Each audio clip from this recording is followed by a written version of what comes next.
course, Michelle, that the president could compel the DOJ to release these files literally at any time. We'd pick up the phone, release the files, we'd be done. But he's still following this channel. Well, and far be it from us to predict what will happen next, but we can raise these questions, and that is a good question. Where does he go next with the DOJ, and will he draw on the powers that he has of the president to direct them to keep things safe? Knowing he could have done that at any time in the last 9 months or whatever it's been here. Knowing as well that he's, as I mentioned, ordered the investigations into the likes of Bill Clinton, Larry Summers, and others. He's pointing the nation's attention toward Democrats. But he has also said he's going to sign this bill. So we're wondering when this happens. You've covered the White House. He could pick up the pen, do that anytime today, right? Yeah, he's got quite a busy day, of course, just coming out of that investment forum. And of course, he wants to keep the narrative on this sort of prosperity as well as affordability that we keep losing in the past few days with everything else going on. But certainly he wants to own the narrative and not in a way that highlights any of this. So maybe, we could see a midnight signing or something meant to be more under the radar to try to keep it out of the front page of the news. Maybe late Friday night. We'll see. Could happen any moment now. And that's where we start with our panel. Bloomberg Politics contributors Jeannie Shanzano and Rick Davis are with us. Rick is partner Stone Court Capital. Our Republican strategist, Jeannie, our Democratic analyst, democracy visiting fellow at Harvard Kennedy School's Ash Center. What do you think, Jeannie? Are we ever going to see these files, or will there always be the so-called smokescreen of an ongoing investigation? I don't think we know yet, but I do think that you were just talking, you and Michelle, about the right question. Is the next step is the president signing, and I am very curious if he does try to do a midnight signing or if he listens to the victims. I was so moved, Joe, by those victims, those women standing out there and holding up, and I'm sure you saw this, the pictures of themselves, 13, 14, and 15, very young girls saying, this was me when I was abused, raped, assaulted by Jeffrey Epstein.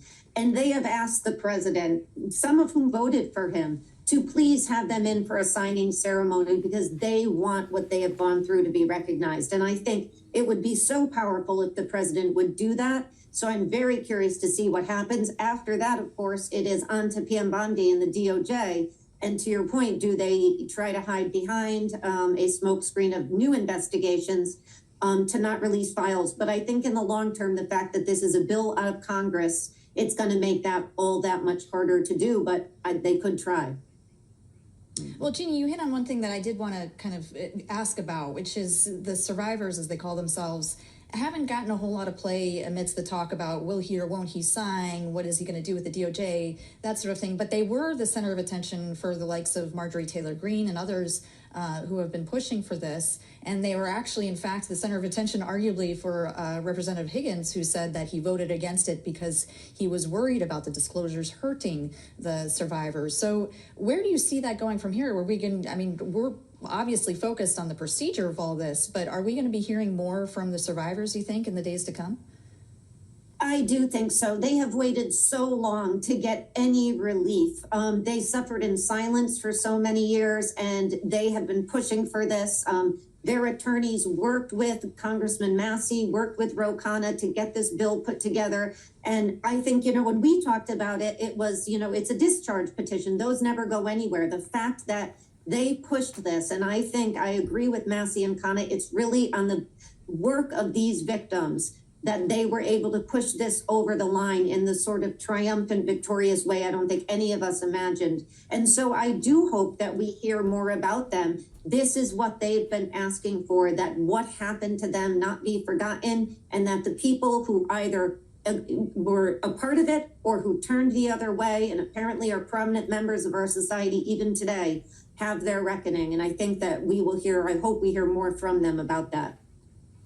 Well, there's an interesting ad that's on the air that involves the victims themselves. I don't know if you guys have seen this, but it's kind of interesting that it's coming from Reid Hoffman, who has been linked to Epstein in a series of reports, and even the president of the United States has called on him.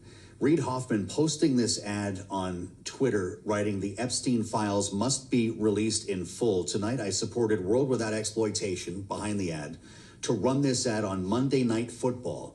So you might have actually seen this already. Let's give this a taste for our viewers and listeners. I was 14 years old. I was 16 years old. I was 16. 17. 14 years old. This is me. This was me. This is me. When I met Jeffrey Epstein. This is me when I met Jeffrey Epstein.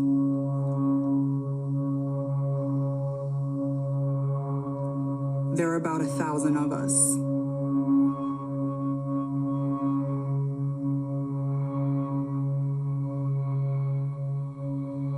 It's time to bring the secrets out of the shadows. Now, for the benefit of our radio listeners, it was exactly what Jeannie was just describing. Close-up shots of the victims' current faces. Now they're standing directly in front of the cameras with a black background and holding images of themselves when they were victimized. We see the contrast of their young faces with the way they look now. The ad goes on to read, 5 administrations, and we're still in the dark. Now, I don't know what the deal is with Reid Hoffman or what any of these files may or may not say about him, Rick, but as someone who has worked with campaign advertising extensively over the years, I wonder what you see the impact of this campaign being. Yeah, look, this is a very powerful ad. I think that it reminds us that this Epstein controversy has been in the public domain for almost 25 years. And so it's sort of a subtle reminder that just because it's been around so long doesn't mean we actually know much about it. Previous administrations, both Republican and Democratic, have swept it under the rug, which gave rise to incredible conspiracy theories as to why that was and what we don't know. And so we finally come to the pinnacle of this moment where Donald Trump will sign a bill passed by Congress, started by a discharge petition, with unanimous consent from the Senate, which never happens. And we will now then see these documents. I can't imagine a scenario where the Justice Department can take that kind of volume of activity that has welled up over 25 years and not respond to the moment. This administration arguably has done everything wrong when it comes to managing this crisis since the day of his inauguration. And you just got to hope that they get this part right, because this will not go away. It's had legs when everyone thought it would go away. It didn't. And it's not about to be out of the front page of our attention spans in the future. When these documents come out and with all the search capability you have, we're going to learn a lot of new things. And if it's not clear what it is, the Department of Justice and the Trump administration is going to come under withering pressure to clarify things that are maybe redacted and or not ultimately produced. So, Rick, understanding that the White House hasn't taken your advice in the past several months on this issue, I'm wondering what you would say to the Republicans, especially in the Senate, but also in the House, who maybe said don't release the files and now have voted for the release of the files. What do you say to them as they prepare for this midterm campaign that is not so far off in the future? How are they going to play this? How should they be prepared to defend switching on this issue? Yeah, look, I mean, it's going to be difficult for Democrats to attack a Republican, since they all voted right. I mean, save one that we've described who isn't about to have a challenge in his district. And so the reality is everyone's going to stand up and said, I did what I thought was the right thing, right? Regardless of their positions before, no one's going to remember that. My name is a yes on the passage of that discharge petition. And by the way, that takes it kind of out of a partisan political environment, right? I mean, like, I can't imagine a Democrat who's going to want to say, he voted yes, I voted yes, and by the way, we're different. If anything, this is why it's so crucial right now that the administration responds in kind, because the entire political system has done something we have not seen done in a long time, and that's through almost complete unanimity supported something that is very, very important to the public trust, and now they got to make good on it. And so can this be completely depoliticized? I think so. I'm not sure that the Epstein files are going to be a political issue in the 2026 election unless the Justice Department withholds the information. Jeannie, the Attorney General Pam Bondi talked to reporters a little earlier today. We just got these quotes on the terminal. The Justice Department, quote, will follow the law.